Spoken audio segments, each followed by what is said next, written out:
En esta ocasión veremos el tema Yahshua y el Shabbat. Uno de los mayores argumentos contra la obediencia de guardar el Shabbat es aquel que señala a Mashiach Yahshua como un quebrantador del día de reposo. Este argumento es mayoritariamente expresado y enseñado por el cristianismo, pasando por alto un principio fundamental de la creencia mesiánica, el cual nos indica que para ser el Mashiach de Israel, primero se debe calificar para ello, es decir, la vida de ese hombre que es proclamado como Mashiach debe estar de acuerdo con todas las exigencias proféticas y legales para ser el Mashiach prometido.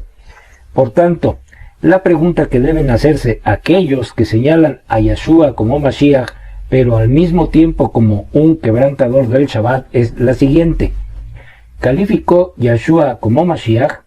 Si realmente, como se ha enseñado respecto a este tema, Yahshua quebrantó y no guardó el Shabbat, entonces Yahshua no es el Mashiach de Israel, pues no califica para ello. ¿Qué debía hacer Yahshua para calificar como Mashiach? Yahshua, para calificar como Mashiach, debió haber cumplido al pie de la letra todos los mitzvot o mandamientos del Padre Yahweh, por lo cual, si Yahshua quebrantó uno de sus mandamientos como el Shabbat, ya no puede ser el Mashiach de Israel ni el Mashiach para el mundo. Por lo cual, los que dicen que Yahshua o Jesús quebrantó el Shabbat, teológicamente hablando, se han quedado entonces sin Mesías, y se han quedado sin la provisión legal y sin Salvador, pues no califica para ello por haber quebrantado el Shabbat, según enseña el cristianismo. Ahora bien, ¿qué realmente sucedió en Shabbat? ¿Enseñó Yahshua a guardar el Shabbat o nos mostró que sí podíamos quebrantarlo? Nosotros, como siempre lo hemos hecho y lo seguiremos haciendo, nosotros nos basaremos en lo que dicen las Sagradas Escrituras. Antes de todo, nosotros los creyentes debemos afirmar lo siguiente: Yahshua sí es el Mashiach, pues sí calificó para ello, debido a que sí enseñó y guardó todos los mandamientos de Abba Yahweh, sin hallarse en él culpa ni pecado. No piensen que yo vine para anular la Torá o los profetas. No he venido a anular, sino a cumplir. En verdad les digo que mientras no pasen el cielo y la tierra, ni siquiera una yod ni una tilde pasará de la Torá hasta que toda se haya cumplido. Esto lo vemos en Mateo capítulo 5 versos 17 y 18. Y bajo este principio que señala a un Mashiach calificado que no hizo pecado, es que Yahshua entonces sí enseñó a guardar el Shabbat, pues el Shabbat es un mandamiento de la Torá, la cual él dijo no venir a dejar sin vigencia. Cuando le preguntaron a Yahshua sobre la manera de entrar en el Olam Habá, mundo venidero o vida eterna, él respondió lo siguiente: guardando los mitzvot. Para esto, él menciona algunos de los 10 mandamientos descritos en el libro de Shemot o Éxodo capítulo 20. La mención de solo algunos mandamientos en la cultura hebrea de un maestro hebreo como Mashiach es un hebraísmo, una forma, un modo de enseñanza de un rabí yaudí o judío, el cual, al señalar solo algunos mandamientos, está dando a entender que está haciendo referencia a todos los demás mandamientos. ¿Sí se va comprendiendo, mis amados? Bien, la técnica de Yahshua es un hebraísmo que fue y es muy usado por los instructores de la Torá, lo cual significa que está incluyendo dentro de esta mención el Shabbat. Él le dijo: ¿por qué me llamas bueno? Ninguno hay bueno sino uno, Elohim. Mas si quieres entrar en la vida, guarda los mandamientos. Le dijo: ¿cuáles? Y Yahshua dijo: no matarás, no adulterarás, no hurtarás, no dirás falso testimonio, honra a tu padre y a tu madre, y amarás a tu prójimo como a ti mismo. Esto lo vemos en Mateo capítulo 19, versos 17 al 19. Como podemos ver, Mashiach está haciendo referencia a los 10 mandamientos dados en el monte Sinai, y aunque sabemos que dentro de estos 10 se encuentra el cuarto mandamiento, que es guardar el Shabbat, esto no necesitaba mayor explicación, pues un joven judío ya sabía estas cosas que debían ser parte de su vida natural. De hecho, el joven los venía practicando, pero había olvidado el sentido de guardarlos. El mayor móvil para practicarlos es el amor. De hecho, también es un mandamiento de la Torá, tanto para el rico y para un hijo de Yahweh, que compartamos nuestros bienes con los pobres, y esto lo vemos en el libro de Deuteronomio capítulo 15, versos 10 y 11. Así que el joven no estaba guardando, aunque él dijera que sí, los mandamientos de Yahweh. Como podemos ver, Yahshua enseñó a guardar el Shabbat, y eso lo comprobamos con la simple y sencilla referencia que poseemos de él, donde nos señala a no dejar sin vigencia la Torá, en donde se encuentra obviamente el Shabbat. También nos vuelve a confirmar la vigencia del día de reposo mediante la enseñanza que le da al joven rico, pues lo invita a guardar los mandamientos dados en Éxodo 20, entre los cuales está guardar el Shabbat. Los que señalan al Shabbat como un mandamiento al cual el gentil no está obligado a guardarlo, ¿cómo explicarán que entonces el Mashiach sí lo enseñó y ordenó a guardar? ¿Cómo dicen querer andar como el Mashiach Yahshua anduvo si no consideran algo que él enseñó? Ahora bien, nos han querido hacer creer que el Mashiach quebrantó el Shabbat y que por lo tanto nosotros ya no debemos guardarlo. Pero veamos, conforme a la Escritura, lo que realmente nuestro Mashiach enseñó y habló. También les dijo: el día de reposo fue hecho por causa del hombre y no el hombre por causa del día de reposo. Por tanto, el Hijo del Hombre es amo aún del día de reposo. Esto lo vemos en Marcos capítulo 2, versos 27 y 28. Y en Mateo 12:8 dice lo siguiente: porque el Hijo del Hombre es amo del día de reposo. Nuestro Mashiach nos está enseñando varias cosas de importancia con las expresiones: el Shabbat fue hecho por causa del hombre, y el Hijo del Hombre es Señor aún del día de reposo. Vamos a enumerar estas para una mejor comprensión. Bien, número 1. Nos enseña la estrecha relación que hay entre el Shabbat y la creación. El reposo fue creado para la creación y no al revés. En este día la creación debe reposar y vivir a pleno la dicha de estar íntimamente relacionado con el Creador de todo. Shabbat es la mejor instancia para que la creación y el Creador cohabiten juntos. Al decir que el Shabbat es para el hombre, está hablando de la creación suya, pues el hombre, que también es su creación, le dio autoridad, el dominio y el poder sobre todo lo creado. Por lo cual, cuando el hombre reposa, al mismo tiempo permite que la creación repose, pues no hay más injerencia del poder humano sobre ella. Número 2. También nos da a entender que el hombre es dueño del Shabbat y que actúa como soberano sobre él, según los principios de la Torá. Es decir, el hombre podrá decidir hacer algo en Shabbat siempre y cuando la vida de alguien esté en juego. Aquí es donde se aplica el principio mesiánico. El Shabbat no es para el hombre, es decir, no puede adueñarse de él al extremo de superar el principio de vida. Cuando lo amerite la situación, la interpretación más alta del mandamiento de guardar el Shabbat, el hombre podrá hacer lo que sea necesario. En casos de hambre, enfermedad, socorros, necesidades, etc., a fin de que el principio mayor de vida se aplique. De esta manera, el hombre es dueño de sus acciones, incluso en Shabbat, cuando el principio de vida está en juego. No solo el Mashiach es Adón sobre el Shabbat, sino que también el hombre. No olvidemos que Yahshua es Ben Adam, hijo de hombre. La humanidad es el motivo por el cual Yahweh hizo el Shabbat. Pero ¿cómo explicamos que el hombre también sea dueño sobre el Shabbat? Muchos de los que leen esa expresión mesiánica, por tener un desconocimiento de la perspectiva hebrea, piensan que solo Yahshua, como representante de Abba Yahweh, es el Adón del Shabbat, y que por lo tanto él mismo podía quebrantarlo y cuando quisiera y cuantas veces quisiera. Pero ¿esto es así? Por supuesto que no. El Mesías no pasó por alto nunca las leyes de Abba Yahweh, y siempre actuó bajo los márgenes que la Torá da al hombre para cuidar de guardar los mandamientos. De lo contrario, como ya dijimos, no calificaría como Mashiach, por lo cual la aparente actitud de que él quebrantó el Shabbat y enseñó así a sus talmidim fue una actitud que estaba dentro del marco legal de la Torá, pues esas actitudes del Mesías y sus discípulos estaban apoyadas por un principio mayor que el Shabbat y los mandamientos, que es la vida. Aconteció en un día de reposo, Shabbat, que pasando Yeshua por los sembrados, sus discípulos arrancaban espigas y comían, restregándolas con las manos. Y algunos de los fariseos les dijeron: ¿por qué hacen lo que no es lícito hacer en los días de reposo? Respondiendo Yeshua les dijo: ¿ni aún esto han leído?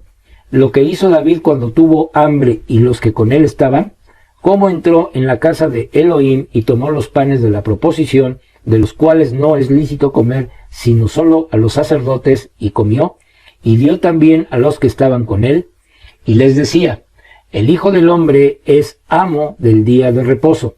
Aconteció también otro día de reposo que él entró en la sinagoga y enseñaba, y estaba allí un hombre que tenía seca la mano derecha, y le acechaban los escribas y los fariseos para ver si en el día de reposo lo sanaría, a fin de hallar de qué acusarle. Mas él conocía los pensamientos de ellos, y dijo al hombre que tenía la mano seca: levántate y ponte en medio. Y él, levantándose, se puso en pie. Entonces Yeshua les dijo: les preguntaré una cosa. ¿Es lícito en Shabbat hacer bien o hacer mal? ¿Salvar la vida o quitarla? Y mirándolos a todos alrededor, dijo al hombre: extiende tu mano. Y él lo hizo así, y su mano fue restaurada. Esto lo leemos en el libro de Lucas, capítulo 6, versos del 1 al 10. Bien, analicemos algunas cosas importantes de este pasaje para explicar lo que Mashiach dijo. Lo primero que podemos discernir es que aquí es donde hacemos valer el principio: una vida es más importante que el Shabbat. ¿Por qué el rey David comió de los panes de la proposición, alimentos que legalmente por la Torá no les era permitido comer? Los comió no para violar el mandamiento, sino para saciar su hambre. La vida de él y de los que estaban con él corría peligro, por lo cual aplicaron este principio hebreo de que la vida de alguien siempre es mayor a cualquier mandamiento. Esto es justicia, amor al prójimo y la Torá, que se resume en amor. Estos márgenes legales están a favor de preservar la vida. El Melech David fue dueño de sus acciones porque había un valor, un principio más importante que el mandamiento de no tomar los alimentos prohibidos. ¿Cuál? Cuidar su vida y la de sus amigos, por lo cual bajo este entendimiento tomó los panes que no le eran permitido tomar, pero que en esa ocasión sí podrían hacerlo, pues la vida de ellos estaba en juego. Otro suceso como este lo encontramos en 1 de Samuel capítulo 14 versos del 31 al 33, donde el ejército de Israel, después de pelear con los filisteos, estaba hambriento y cansado. Así que cogieron rebaños, manadas y terneros y los mataron en el suelo y comieron con la sangre. ¿Violaron entonces deliberadamente la Torá los soldados del rey Saúl? ¿Mostraron una total indiferencia a la Torá referente al mitzvot de la sangre? ¿Por qué no fueron ejecutados como manda la Torá por violar el mitzvot de la sangre? Antes de emitir un juicio, se deben ver todos los elementos para no llegar a conclusiones apresuradas. El relato dice que el pueblo estaba degollando los animales en la tierra y comiendo junto con la sangre. Así que puede que hayan intentado desangrar a los animales. Sin embargo, debido al cansancio y al hambre, no colgaron a los animales degollados ni permitieron suficiente tiempo para que se desangraran completamente. De tal manera que se les tuvo misericordia, pues se sabía que los soldados habían intentado desangrar a los animales a pesar de que estaban muy cansados y hambrientos. De este contexto se desprende que ante las instrucciones de Abba Yahweh, la misericordia depende de salvar la vida que está en juego o en peligro.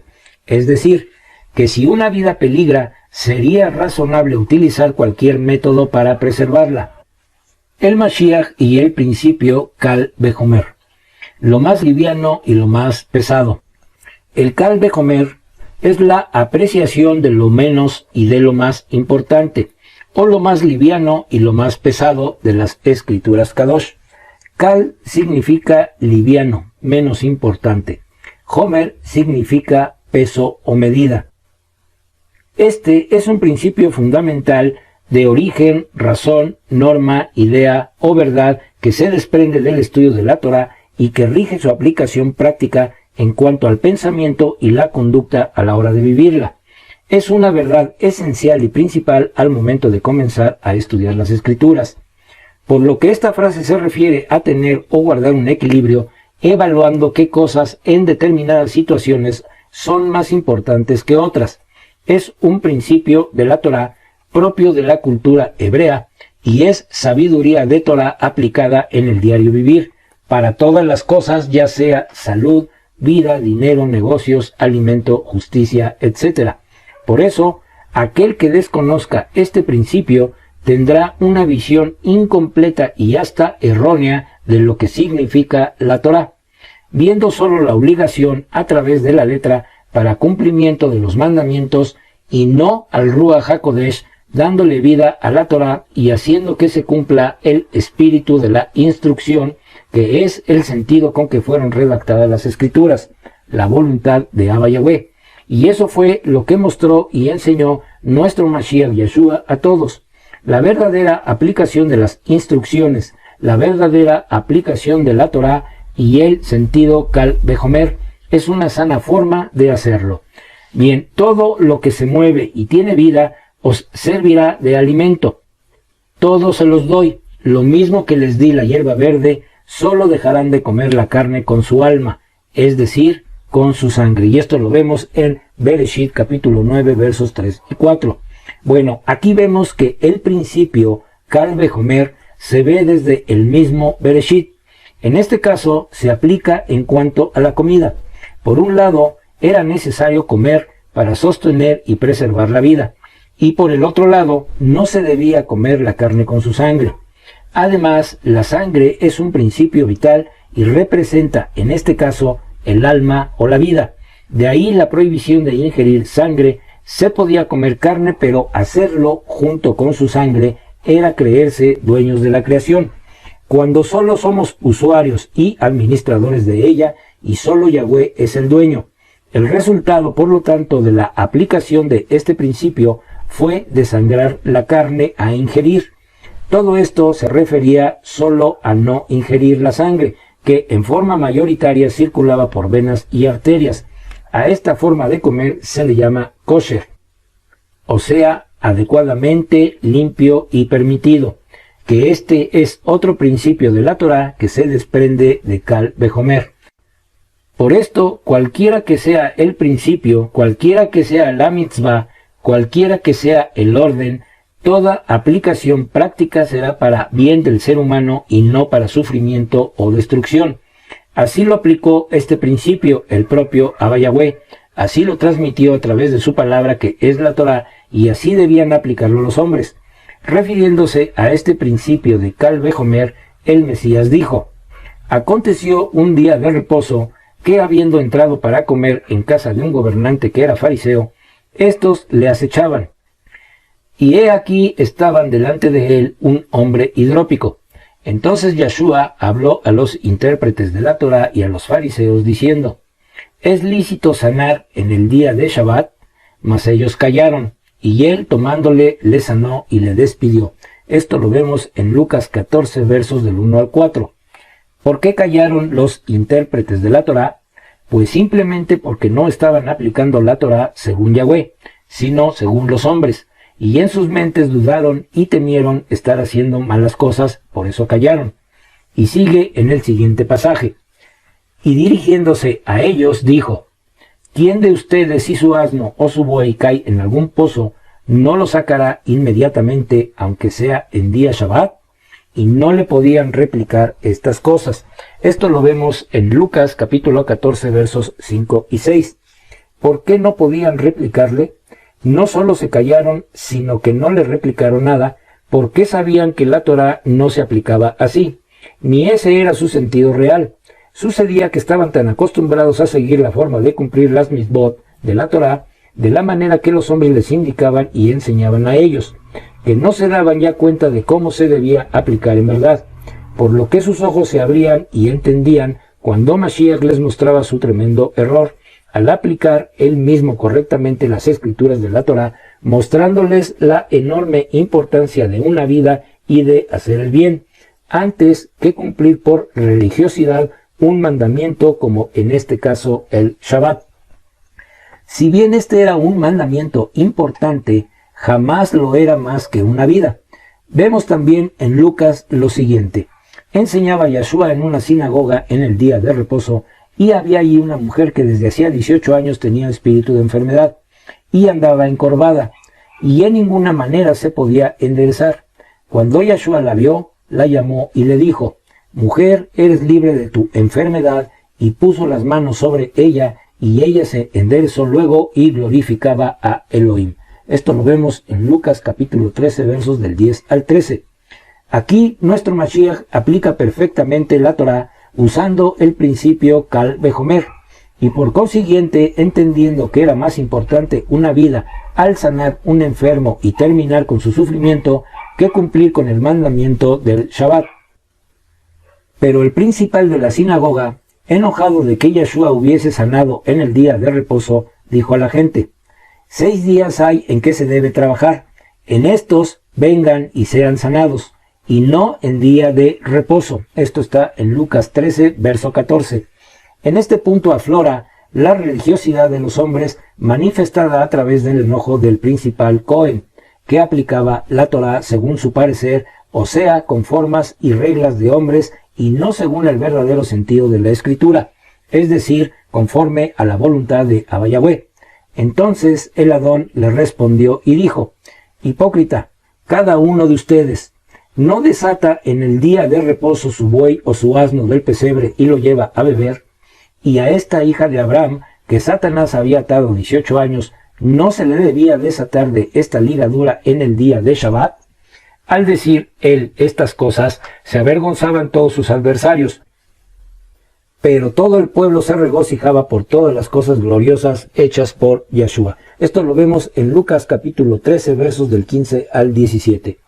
Aquí nuestro Mashiach hace hincapié al caso de necesidad aún sin peligro inmediato, y por lo tanto, aunque la persona o animal no se fuera a morir en esa situación o en ese momento, aún así lo primordial es hacer el bien. Por lo tanto, se debe procurar la ayuda que se necesite antes que estar cumpliendo religiosamente una mitzvah, ya que como muestra la Torá, la vida es primordial. En aquel tiempo atravesó Yeshua por los sembrados en el día Shabbat. Sus talmidim hambrientos comenzaron a arrancar espigas, a desmenuzarlas entre sus manos y a comerlas. Los perushim los vieron y le dijeron: «He aquí que tus talmidim están haciendo algo que no es correcto hacer en el día Shabbat». Yeshua les contestó: «¿No han leído lo que hizo David cuando tuvo hambre y sus hombres en la casa de Elohim, cuando comieron del pan de la presencia que no es para ser comido sino solo por los Kohanim? También en la Torá no han leído que los Kohanim en el Beit Hamikdash hacen cosas comunes, a veces los Shabbatot, y son sin culpa. Amén. Yo les digo a ustedes que el Mikdash es mayor que eso. Si tuvieran deseo y no matanza para sacrificio, ustedes no habrían culpado a los inocentes, porque el ser humano es Adón del Shabbat». Bien, este es un clarísimo ejemplo de la aplicación de este principio Kal Vejomer, donde muchos de los creyentes se confunden al desconocer este principio de la Torá y piensan que Yeshua puede quebrantar el Shabbat porque él es Adón del Shabbat, cuando en realidad cualquier persona es libre para ayudar a otros aún en Shabbat y así preservar una vida humana. Por lo cual, al decir Adón del Shabbat, se está refiriendo a la aplicación de este principio Kal Vejomer y no a que él tenga algún tipo de facultad especial para quebrantar el Shabbat, y que de David o incluso los sacerdotes y aún reyes que hicieron cosas aparentemente prohibidas durante el Shabbat y no tuvieron culpa de nada. Así que es menester entender que el Shabbat se debe cumplir, pero no a costa de la vida, salud o bienestar propio o ajeno, no siendo este un principio del Brit Hadashah, sino que aparece ya de la misma Torá a lo largo de toda la Escritura, solo que los hombres lo aplican mal. Pasando de ahí, vino a la sinagoga de ellos, y he aquí había allí uno que tenía seca una mano, y preguntaron a Yeshua, para poder acusarle, ¿es lícito sanar en el día de reposo? Él les dijo, ¿qué hombre habrá de ustedes que tenga una oveja, y si ésta cayere en un hoyo en día de Shabbat, no le eche la mano y la levante? Pues ¿cuánto más vale un hombre que una oveja? Por consiguiente, es lícito hacer el bien en los días de reposo. Entonces dijo a aquel hombre, extiende tu mano, y él la extendió, y le fue restaurada sana como la otra. Y salidos los fariseos, tuvieron consejo contra Yeshua para destruirle. Esto lo vemos en Mateo capítulo 12, versos del 9 al 14. Bien, llegamos a la conclusión. El Shabbat es para guardarse, como dice la Torá. El Shabbat es para reposar en Abba Yahweh. El Shabbat es para leer las Escrituras, pero si la vida de una persona está en juego, no dudemos en ayudarla en todo lo que podamos. La vida de esta persona es muy importante. Por lo tanto, ayudar a una persona en Shabbat no es quebrantar el Shabbat ni la Torá. Ayudar a una persona en Shabbat es lícito. El que dice que permanece en él debe andar como él anduvo.